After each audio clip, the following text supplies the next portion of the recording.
المرسلين محمد وعلى آله وصحبه أجمعين ومن تبعهم بإحسان إلى يوم الدين. أما بعد فأعوذ بالله من الشيطان الرجيم. بسم الله الرحمن الرحيم.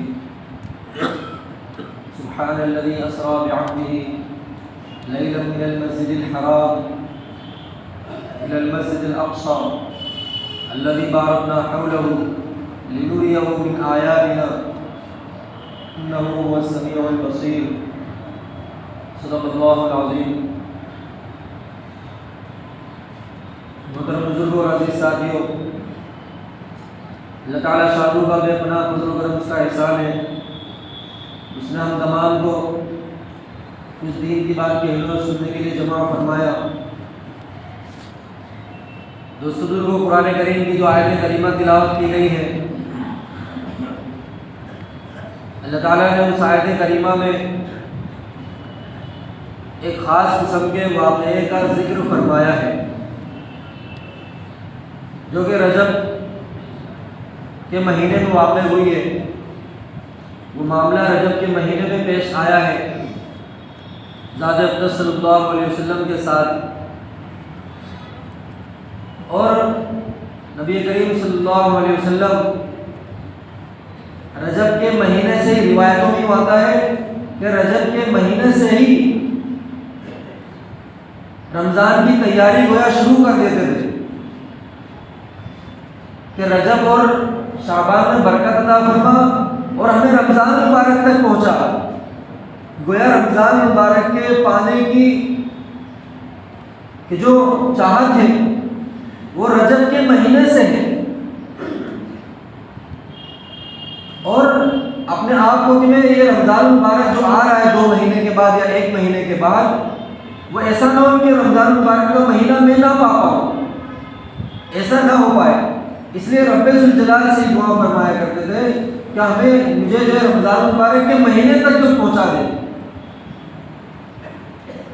تو گویا ایک روایت میں یہ بھی ہے کہ شعبان میرا مہینہ ہے اور رمضان اللہ کا مہینہ ہے.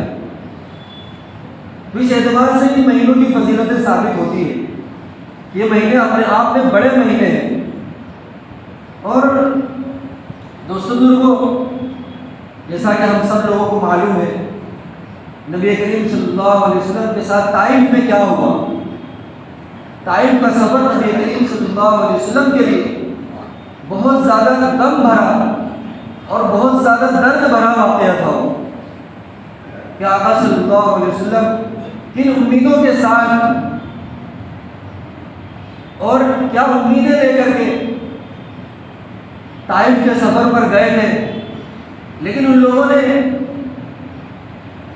بات کو ماننا نہیں ماننا ہو تو دور کی بات ہے، ایک عرب ہونے کے اعتبار سے عرب حضرات جن باتوں کے لیے جانے جاتے تھے اس بات کا بھی ان لوگوں نے لحاظ نہیں رکھا کہ ٹھیک ہے جو بات ہے، آپ کی بات ہمیں پسند نہیں ہے لیکن آپ ہمارے مہمان ہیں. یہ تو کر سکتے تھے کہ عرب لوگوں میں مہمان نوازی کا ایک خاص طور پر اللہ تعالیٰ نے ملکہ عطا فرمایا تھا کہ کسی بھی نئے انسان کو دیکھتے تھے تو انہیں ایسا لگتا تھا کہ لگتا ہے یہ مہمان ہے، تو ہر ایک مہمان نوازی کے لیے اس کی طرف دوڑتا تھا کہ آپ ہمارے یہاں مہمان بن جائے، آپ ہمارے یہاں مہمان بن جائے. یعنی کس کام کے لیے آیا ہے، کہاں آیا ہے، وہ تو بات کی بات ہے، لیکن یہ اس جگہ پر یہ نیا ہے، اس کی مہمان نوازی ہمارے لیے ضروری ہے.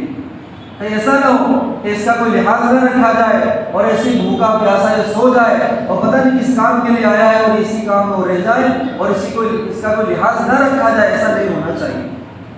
تو ان لوگوں نے اس بات کا بھی خیال نہیں رکھا، اور اس کا اندازہ آپ کو یہاں سے ہوگا کہ حضرت ابو ذر غفاری رضی اللہ عنہ جب انہوں نے سنا کہ مکہ مکرمہ میں کوئی شخص جو نبوت کا دعویٰ کرتا ہے جس کا نام محمد ہے صلی اللہ علیہ وسلم، تو انہوں نے پہلے اپنے بھائی کو بھیجا کہ جاؤ مکہ مکرمہ میں ایسے ایسے کسی نے دعویٰ کیا ہے، اس کے بارے میں معلومات حاصل کر کے آؤ. تو ان کے بھائی جو تھے وہ آئے، مکہ مکرمہ آئے اور دیکھ کر کے چلے گئے. لوگوں کو سمجھ میں آیا نہیں، لیکن حضرت ابو ذر غفاری رضی اللہ عنہ انہوں نے ساری باتوں کو سنا تھا اور ساری باتوں کو سمجھا تھا. اس نے پہلے بھائی کو بھیجا کہ گھریلو معاملے سے، گھریلو لائن سے کسی قسم کی کوئی رکاوٹ نہ آئے. لیکن اس کو کوئی سمجھ میں آیا نہیں. بہرحال واپس چلے گئے. پھر حضرت ابو ذر غفاری رضی اللہ عنہ کہتے ہیں مجھے اطمینان نہیں ہوا, میں خود مکہ مکرمہ کے لیے چلا. تو مکہ مکرمہ جب آئے ہیں تو کسی سے کچھ کہا نہیں کہ میں کس کام کے لیے آیا ہوں, کہاں پر آیا ہوں, کس کے یہاں آیا ہوں. صرف مکہ مکرمہ میں حضرت علی رضی اللہ عنہ نے دیکھا کہ کوئی نیا شخص ہے تو ان کو مہمان نوازی کے لیے اپنے گھر پر لے آئے, کھانا کھلایا, ان کو سلایا. اور 3 دن ہو گئے, یہ بات ہے 3 دن ہو گئے, انہوں نے پوچھا تک نہیں کہ آپ کس کام کے لیے آئے. یعنی کھانا کھائے, رات میں سو گئے, صبح واپس مکہ مکرمہ چلے گئے.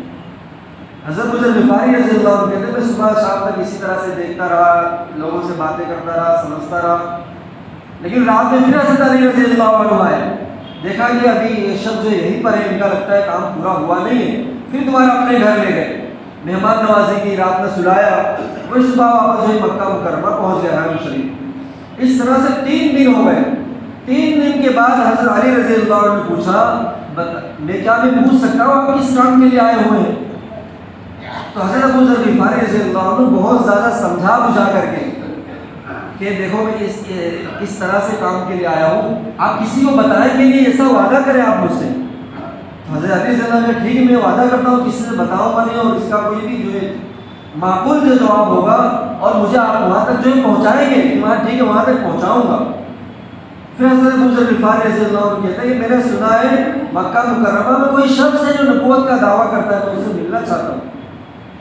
انہیں کیا معلوم ہے حضرت علی رضی اللہ عنہ مسلمان ہو چکے ہیں اور نبی کریم صلی اللہ علیہ وسلم کے رشتہ دار ہیں. لیکن حضرت علی رضی اللہ عنہ نے کہ ہاں ٹھیک ہے آپ مطمئن رہیں, بالکل صحیح جگہ پر آپ پہنچے ہیں. اور سارا کس طریقے سے ملنا ہے, کہاں پر ملنا ہے, سارا جو ہے حضرت غفاری رضی اللہ عنہ کو سمجھا دیا. تو یہ کیا ہوا, انہوں نے ملنے کا پورا معاملے کو آسان فرما دیا.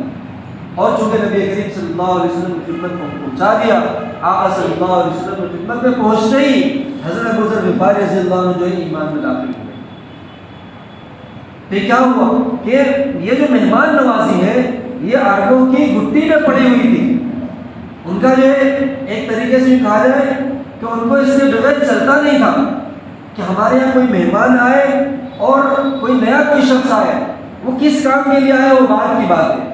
لیکن اگر ہمارے یہاں کوئی نیا شخص دکھائے, اس کے کھانے پینے کا خیال رکھنا, اس کی ساری چیزوں کا خیال رکھنا, یہ ہماری ذمہ داری ہے. یہ عربوں کی خاص طور پر پہچان ہوا کرتی تھی. نبی کریم صلی اللہ علیہ وسلم بھی اسی وجہ سے گئے تھے کہ چلو ٹھیک ہے بات نہیں مانیں گے لیکن مہمان نوازی ہے, وہ اس طریقے سے جو برا سلوک نہیں کریں گے. لیکن نبی کریم صلی اللہ علیہ وسلم کے ساتھ وہ سارا معاملہ ہوا جس کی نبی کریم صلی اللہ علیہ وسلم کو ذرا برابر بھی امید نہیں تھی. کوڑے مارنا, پتھر مارنا اور راستوں میں دوڑانا یہ کوئی اچھے انسان کی علامت نہیں ہے. آقا صلی اللہ علیہ وسلم بے حد زیادہ غمگین ہوئے, بہت زیادہ غمگین ہوئے. چنانچہ مکہ مکرمہ واپس آئے. جو آتا ہے کتابوں میں لکھا ہے اللہ تعالیٰ نے نبی کریم صلی اللہ علیہ وسلم کی دل بستگی کے لیے معراج کا سفر کرایا. جبریل امین کو بھیجا, جا کر کے میرے محبوب کو میرے پاس لے کر کے آؤ. حضرت ام ہانی رضی اللہ عنہ فرماتی ہے, یعنی ایک جگہ نبی کریم صلی اللہ علیہ وسلم نے یوں فرمایا ہے کہ میں ام ہانی کے مکان پر لیٹا ہوا تھا. الگ الگ روایتیں ہیں, کسی جگہ پر یوں ہے کہ میں حرم شریف میں لیٹا ہوا تھا.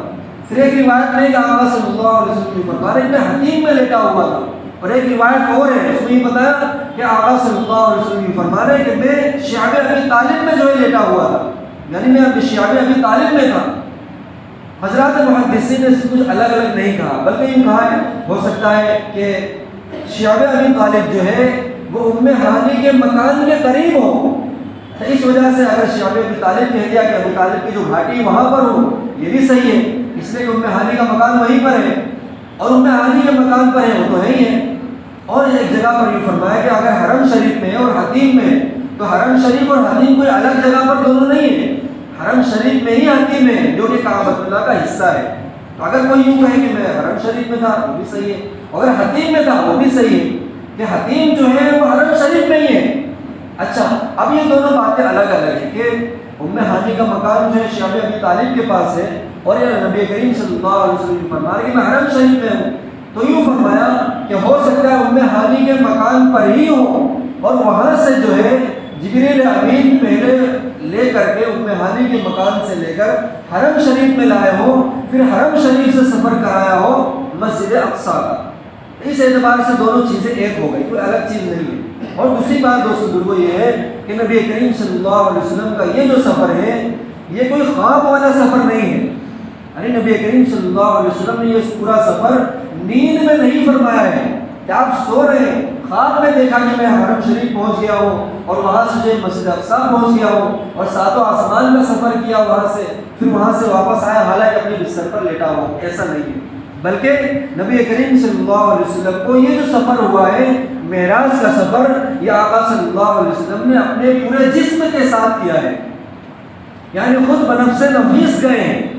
آپ سوئے ہوئے نہیں تھے کہ آپ خواب میں ہو اور سارا سفر جو خواب کے اندر ہوا ہو، خواب میں کسی چیز کو دیکھ رہے ہو، ایسا نہیں ہوا ہے، بلکہ نبی کریم صلی اللہ علیہ وسلم کو جبریل امین لے کر کے گئے ہیں، سواری پر بٹھا کر کے لے کر کے گئے ہیں۔ تو یہ جو ہے چاہے خواب کے اندر دیکھا گیا ایسا نہیں ہے، بلکہ نبی کریم صلی اللہ علیہ وسلم جو خود جو ہے گئے ہیں اور جو ہے پہلے مسجد اقصیٰ لے جایا گیا، وہاں پر سارے انبیاء علیہ السلام کے سامنے جو ہے آقا صلی اللہ علیہ وسلم نے امامت فرمائی۔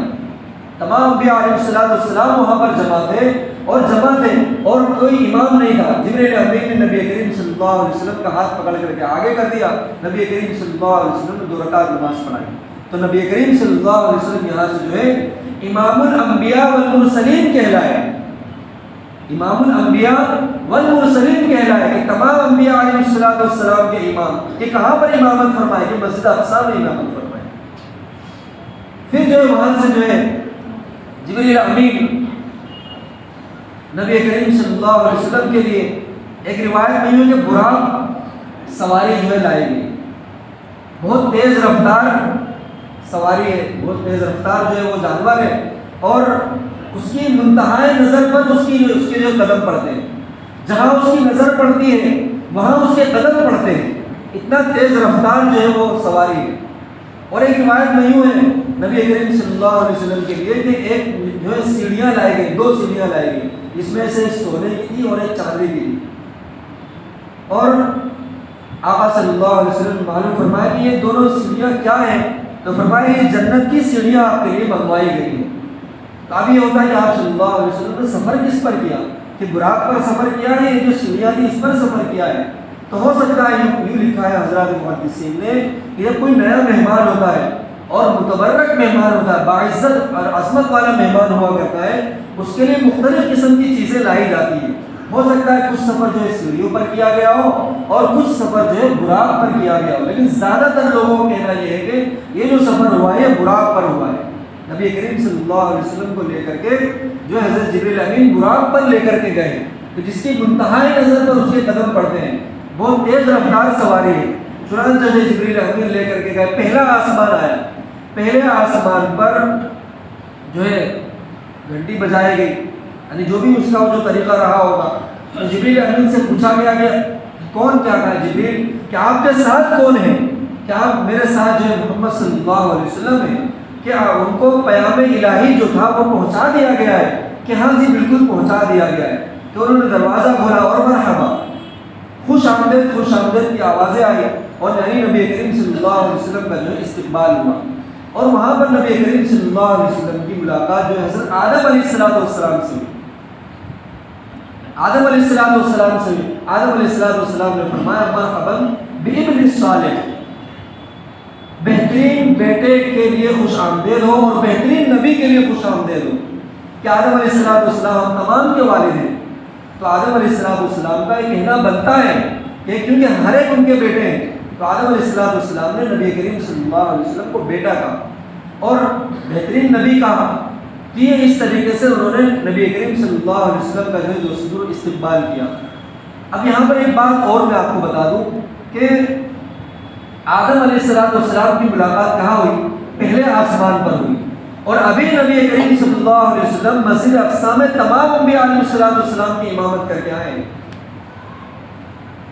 2 بات، اور تیسرا یہ آتا ہے روایتوں کے اندر انبیاء علیہ السلام اپنی قبروں کے اندر جو ہے صحیح سالم ہے، انہیں مٹی نقصان نہیں پہنچا سکتی، انہیں مٹی جو ہے نقصان نہیں پہنچا سکتی۔ تو اب یہ بات یہ ہے کہ کہ انبیاء علیہ السلام اپنی قبروں میں ہیں یا جو مسجد اقصی میں ہیں یا جو آسمانوں میں ہیں، آخر ہے کہاں؟ اور نبی کریم صلی اللہ علیہ وسلم نے 2 جگہ پر ملاقات کی ہے، اور روایتوں میں یہ کہ قبروں میں بھی جو ہے جو ان کا جسم اطہر ہے ان کو جو ہے مٹی وہاں کی نقصان نہیں پہنچا سکتی ہے۔ تو دوستوں اس کا جواب یہ ہے، سب سے پہلی بات یہ ہے کہ یہ تینوں معاملات ایک ساتھ نہیں ہوئے، یعنی مسجد اقصی کا معاملہ، دونوں معاملات رات تو ایک ہی ہے لیکن دونوں وقت الگ الگ ہے، فاصلے سے چیزیں ہوئی۔ تو یہ چیز ممکن ہے کہ ابھی مسجد اقصی میں امامت بھی کرا کر کے آئے ہیں، اور اس کے بعد جب آسمانوں پر جانا ہوا تو لوگ اپنی اپنی جگہوں پر پہنچ گئے ہوں، تو پہلے آسمان پر گئے تو آدم علیہ السلام سے ملاقات ہو گئی، ایک بات۔ دوسری بات یہ ہے کہ یہ معاملات جو ہے قبروں کے اندر ہے، وہ ان کا جسم اطہر ہے۔ انبیاء علیہ السلام اور بزرگان دین جو اللہ تعالیٰ کے نزدیک جو ہے بزرگ ہیں، ان کی قبر، ان کے جو ہے جسموں کو وہاں کی جو مٹیاں نقصان نہیں پہنچا سکتی ہے۔ تو جو ان کا جو جسم ہے وہ تو ان کی جگہوں پر صحیح سالم ہے، لیکن اوپر جو ملاقات ہوئی ہے وہ ان کی روحوں سے ہوئی ہے، خود ان کے جسموں سے نہیں ہوئی ہے بلکہ ان کی روحوں سے ہوئی ہے۔ اسی طریقے سے وہاں مسجد اقصی کا معاملہ بھی ہے، اور اس کے بعد جو ہے آسمانوں پر جو ملاقات ہوئی ہے، وہ آسمانوں پر جو ملاقات ہے وہ بھی ان کی روحوں سے ہوئی ہے۔ یعنی آپ دیکھیں گے جب کسی بندے کا جب انتقال ہوتا ہے تو اس کا جسم جو ہے ہم لوگ دفن کر دیتے ہیں، لیکن اس کی روح جو ہے وہ روح آسمانی ہے۔ ایک فرشتہ آتا ہے اور اس روح کو لے کر کے چلا جاتا ہے اور بارگاہ الہی میں پیش کر دیتا ہے۔ تو یہ روح کہاں گئی؟ آسمان کی طرف گئی۔ تو یہ کیا ہوا؟ روح آسمانی چیزیں ہیں، اور اس لیے اللہ تعالیٰ نے ان روحوں کو آسمان کی طرف جو ہے دوبارہ بلا لیا، اور کس آسمان پر کس کو رکھنا ہے تو اللہ تعالیٰ کا فیصلہ ہے۔ تو یہ چیز جو ہے ایسی ہے۔ اور اس کے بعد جو نبی کریم صلی اللہ علیہ وسلم کو لے کر کے دوسرے آسمان پر گئے، دوسرے آسمان پر جو یحییٰ علیہ السلام اور عیسیٰ علیہ السلام سے ملاقات ہوئی۔ تو ایک بات یہ ہے کہ جو قبروں میں جو لوگ ہیں وہ انبیاء علیہ السلام کے جسم ہیں، سوائے عیسیٰ علیہ السلام کے، کہ عیسیٰ علیہ السلام کا انتقال تو ہوا نہیں ہے، ان کو جو اللہ تعالیٰ نے آسمان پر اٹھا لیا ہے، تو ان کی روح اور جسم دونوں آسمانوں پر ہے۔ دونوں چیزیں کہاں ہیں؟ دونوں آسمانوں پر ہے، ان کی کوئی قبر نہیں ہے، اور وہ ان کا جو انتقال، یہ ساری چیزوں کا معاملہ ان کا نہیں ہوا ہے۔ تو اس لیے دوسرے آسمان پر جو ملاقات ہوئی ہے یحییٰ علیہ السلام اور عیسیٰ علیہ السلام، تو عیسیٰ علیہ السلام کی جو ملاقات ہے وہ ان کی اپنی جسمانی ملاقات ہے، اپنے جسم کے ساتھ ملاقات ہوئی ہے کہ وہ قیامت کے قریب میں جو ہے تشریف لائیں گے، ایک جو ہے نبی ہو کر کے نہیں بلکہ ایک امتی ہو کر کے جو ہے تشریف لائیں گے۔ تو دوسرے آسمان پر جو ہے عیسیٰ علیہ السلام اور حضرت یحییٰ علیہ السلام، یہ دونوں آپس میں خالہ زاد بھائی کہلاتے ہیں، یعنی حضرت یحییٰ علیہ السلام کے خاندان میں سے عیسیٰ علیہ السلام، تو اس وجہ سے دونوں کو خالہ زاد بھائی کہا ہے کہ دونوں جو ہے ننیحال کے رشتے سے لگتے ہیں۔ اور اس کے بعد جو ہے جبریل امین جو ہے نبی کریم صلی اللہ علیہ وسلم کو لے کر کے تیسرے آسمان پر گئے، وہاں یوسف علیہ السلام کو دیکھا، ان کا حسن، ان کے حسن کو دیکھا، یوسف علیہ السلام نے بھی استقبال کیا۔ اس کے بعد جو چوتھے آسمان پر گئے، چوتھے آسمان پر ادریس علیہ السلام سے ملاقات ہوئی۔ پانچواں آسمان پر گئے، ہارون علیہ السلام سے ملاقات ہوئی، انہوں نے بھی نبی کریم صلی اللہ علیہ وسلم کا خوش آمدید کہا۔ اور اسی طرح چھٹے آسمان پر جب پہنچے وہاں موسیٰ علیہ السلام سے ملاقات ہوئی، انہوں نے بھی نبی کریم صلی اللہ علیہ وسلم کا استقبال کیا۔ پھر ساتویں آسمان کا نمبر آیا، ساتویں آسمان پر جب گئے ہیں وہاں پر نبی کریم صلی اللہ علیہ وسلم کے جد امجد حضرت ابراہیم علیہ السلام جو ہے دیوار سے جو ہے ٹیک لگا کر کے منڈی نیچے اس طریقے سے بیٹھے ہوئے، نبی کریم صلی اللہ علیہ وسلم کو جا کر کے سلام کیا۔ انہوں نے جواب دیا یہ آپ کے جد امجد آپ کے دادا ہیں۔ تو یہ جو ہے یہ کیا ہوا؟ یہ عمر میں اپنے آپ کی جو ہے ان کا بڑا ہونا اور نبی کریم صلی اللہ علیہ وسلم کا ایک بیٹے ہونے کے اعتبار سے جو ہے انہوں نے نبی کریم صلی اللہ علیہ وسلم نے اس طریقے کا معاملہ جو ہے پیش آیا کہ انہوں نے پھر یعنی ایک یہ ہوتا ہے کہ ایک دادا ہونے کے اعتبار سے ان کا کیا فرض ہے، انہوں نے اس بات کو نبھایا۔ اور اس کے بعد جو جبریل امین جو ہے آگے لے کر کے گئے اور سدرۃ المنتہا تک پہنچے، اور سدرۃ المنتہا کے بعد جو ہے وہاں یوں یاد ہے کہ 4 نہروں کو دیکھا۔ وہ 4 نہریں کیا ہیں؟ جبریل امین سے پوچھا ہے 4 نہریں کون سی ہیں؟ جو 2 نہریں آگے کی طرف جا رہی ہیں، یعنی جا رہی ہیں، اور 2 نہریں واپس آ رہی ہیں، آخر یہ ماجرا کیا ہے؟ تو جبریل امین نے کہا ہے 2 نہریں جو ہے وہ جنت کی طرف جا رہی ہیں، 2 نہریں جو ہے جنت کی ہیں، اور دوسری جو 2 نہریں وہ دریائے نیل اور فرات ہیں، جو ایک مصر کے اندر ہے اور ایک عراق کے اندر ہے۔ یہ دونوں جو ہے نہریں ہیں۔ اور نبی کریم صلی اللہ علیہ وسلم کو اس کے بعد جو ہے جبریل امین نے تنہا وہاں سے بھیجا، کہ اب یہاں سے اگر میں ایک قدم بھی آگے بڑھاؤں گا تو جبریل امین یوں فرما دے کہ میرے سارے پر جل کر کے خاک ہو جائیں گے، اس کے آگے ہمیں جانے کی اجازت نہیں ہے، آپ بالکل یہاں سے تنہا جائیے، آپ کو یہاں سے جانے کا جو ہے حکم ہے، آپ بالکل تشریف لے جائے۔ نبی کریم صلی اللہ علیہ وسلم جو ہے تشریف لے گئے۔ آپ لوگوں کو معلوم ہے کہ آپ جو عرش کے قریب پہنچے تو یہ آتا ہے کیا نبی کریم صلی اللہ علیہ وسلم نے احتراماً اپنے جو نالین مبارک کو جو اتارنے کا ارادہ فرمایا، آواز آئی نالین کو مت اتاریں، آپ اسی حال میں جو ہمارے پاس آئے، اسی حال کے اندر آئے، اپنے نالین کو لے کر کے ہمارے پاس آئے، اور رب ذوالجلال سے ملاقات ہوئی۔ اور اس بات کا ذکر جو سورہ نجم کے اندر ہے، یعنی یہ سبحان الذی اسریٰ بعبدہ جو ہے یہ 15 پارے کی جو آیت ہے، وہ آیت میں مسجد اقصیٰ تک کا ذکر ہے، اور اس کے بعد جو عرش کے اوپر رب ذوالجلال سے ملاقات ہوئی، فَكَانَ قَابَ قَوْسَيْنِ أَوْ أَدْنَىٰ فَأَوْحَىٰ إِلَىٰ عَبْدِهِ مَا أَوْحَىٰ، اتنے قریب ہوئے کہ ایک 2 کمان کا فاصلہ یا 1.5 کمان کا فاصلہ، اتنے فاصلے پر جو ہے رب ذوالجلال سے ملاقات ہوئی، اور اللہ تعالیٰ کو جو باتیں کرنی تھی بات ہوئی۔ روایتوں کے اندر یہ بھی ملتا ہے کہ کیا بات ہوئی، ہم لوگ سب لوگ تشہد کے اندر وہ بات پڑھتے ہیں، التحیات للہ والصلوات والطیبات السلام علیکہ۔ نبی کریم صلی اللہ علیہ وسلم فرمائے میری جسمانی عبادت بھی تیرے لیے اور میری روحانی عبادت بھی تیرے لیے، اور تمام جو ہے ساری باتیں جو تیرے لیے اللہ رب ذوالجلال کی جانب سے حکم ہوا، اور اللہ تعالیٰ نے فرمایا السلام علیکہ ایھا النبی ورحمۃ اللہ وبرکاتہ، اے نبی آپ پر سلامتی ہو اور آپ پر جو رحمتیں ہو۔ اور اس وقت کے اندر نبی کریم صلی اللہ علیہ وسلم نے لوگوں کو نہیں بولا، یوں فرمایا آقا صلی اللہ علیہ وسلم یوں فرما رہے السلام علینا وعلی عباد اللہ الصالحین، یہ سلامتی اور یہ ساری رحمت مجھ اکیلے پر نہیں بلکہ ہم تمام لوگوں کے اوپر اور میرے جو تمام نیک بندوں کے اوپر ہو۔ اللہ تعالیٰ تیرے تمام نیک بندوں کے اوپر یہ سلامتی ہو اور یہ ساری رحمتیں تیرے تمام نیک بندوں کے اوپر ہو۔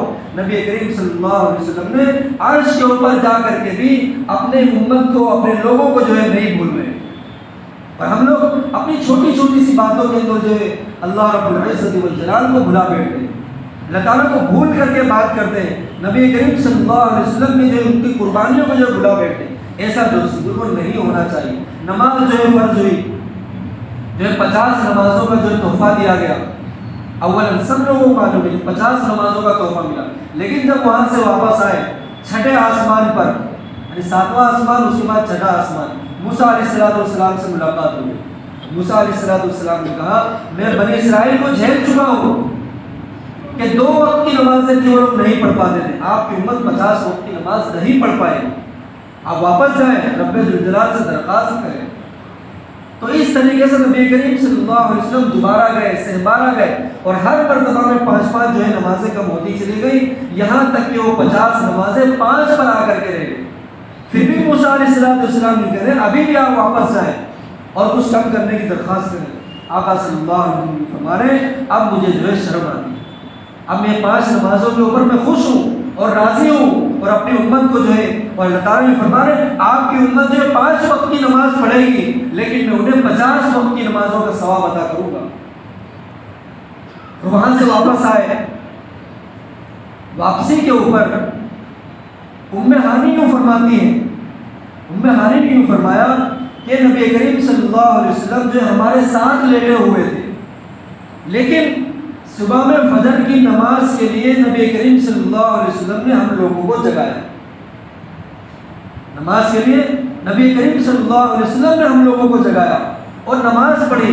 نماز پڑھنے کے بعد سارا واقعہ ہمارے سامنے بیان کیا کہ دیکھو میں نے عشاء کی نماز تمہارے ساتھ پڑھی اور یہیں پر میں لیٹ گیا، اس کے بعد میں جو ہے یہاں سے مسجد اقصیٰ گیا تھا، مسجد اقصیٰ سے 7واں آسمان کا سفر ہوا ہے، وہاں سے واپسی کے بعد جب میں آیا ہوں اب تمہیں فجر کی نماز کا وقت ہو چکا ہے، اب میں جو ہے تمہیں جو ہے نماز کے لیے میں نے تم لوگوں کو جگایا۔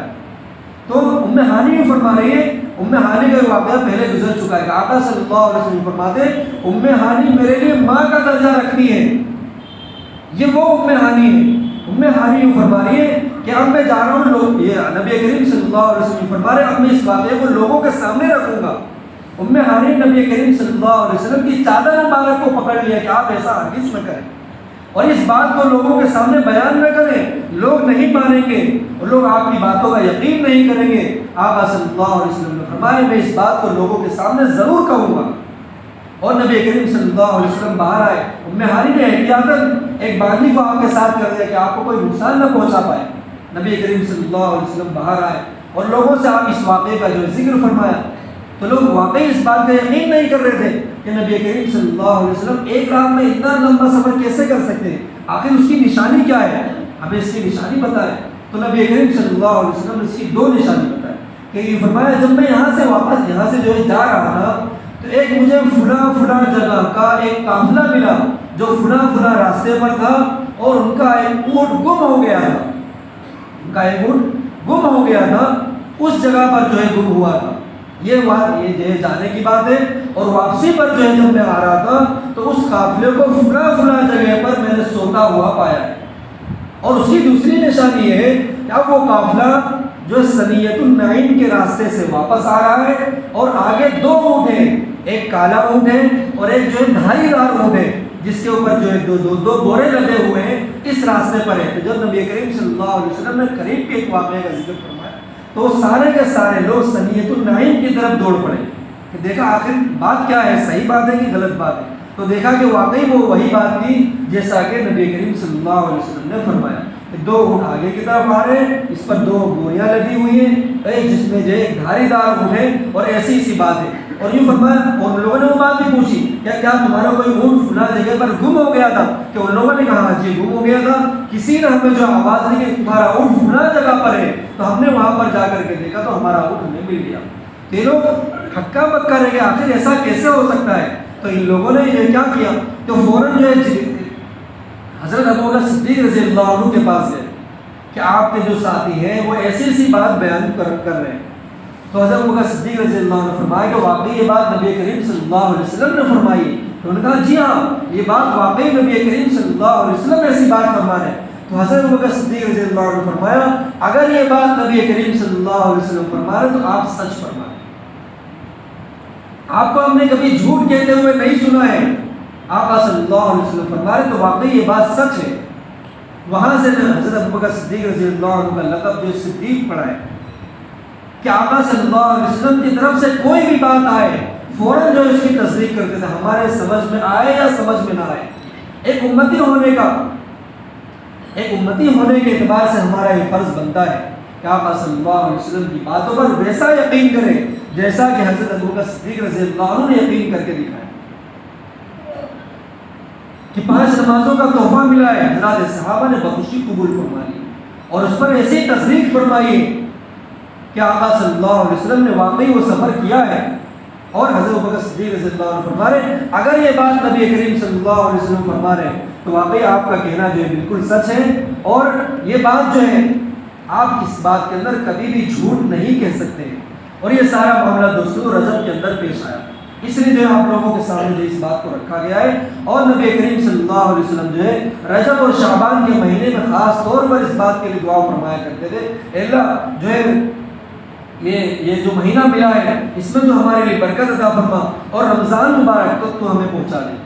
دوستوں جو دراصل مسئلہ یہ ہے کہ ہم لوگوں کا حال یہ ہے کہ رمضان مبارک جب آتا ہے تو شروع میں تو ہمارے لیے یہ بہانے بنتے ہیں کہ گرمی بہت زیادہ ہے, ہمارے کام ایسے ہیں, ہمارا یہ معاملہ ایسا ہے, ہم اس طرح کے معاملوں کے اندر رہتے ہیں. ایک بات یہ. دوسرا یہ ہے کہ کچھ حضرات ایسے بھی ہیں کہ رمضان مبارک جب آتا ہے تو انہیں ایسا لگتا ہے سیزن آ چکا ہے, ہمارا کام جو ہے بڑھ گیا ہے. ایسا نہیں ہے. آقا صلی اللہ علیہ وسلم جب یوں فرما رہے ہیں کہ رمضان مبارک کی تیاری 2 مہینے سے پہلے سے کر رہے ہیں, 1 مہینے پہلے سے کر رہے ہیں, تو ہم لوگ اس بات کو سمجھیں کہ 2 مہینے پہلے ایسی کون سی تیاری ہے جو رمضان مبارک میں ہمیں روزوں میں, تراویح میں, اسی طریقے سے قرآن کریم کی تلاوت کے اندر ہمیں جو مشکل پیدا نہ کرے. ان چیزوں کی تیاری ہم 2 مہینے پہلے سے کر لیں, 1 مہینے پہلے سے کر لیں. دوستوں کو رمضان مبارک میں اللہ تعالیٰ مومن کا رزق جو ہے بڑھا دے, اس میں برکتیں عطا فرما دے. لیکن ان لوگوں کے لیے جو لوگ روزہ رکھتے ہوں, تراویح کو پڑھتے ہوں اور اسی طریقے دوستوں اللہ تعالیٰ کا احکام کو پورا کرتے ہوں. اس لیے دوستوں اللہ تعالیٰ سے دعا ہے ہم سب کو کہنے سننے سے عمل کی توفیق عطا فرمائے. واہ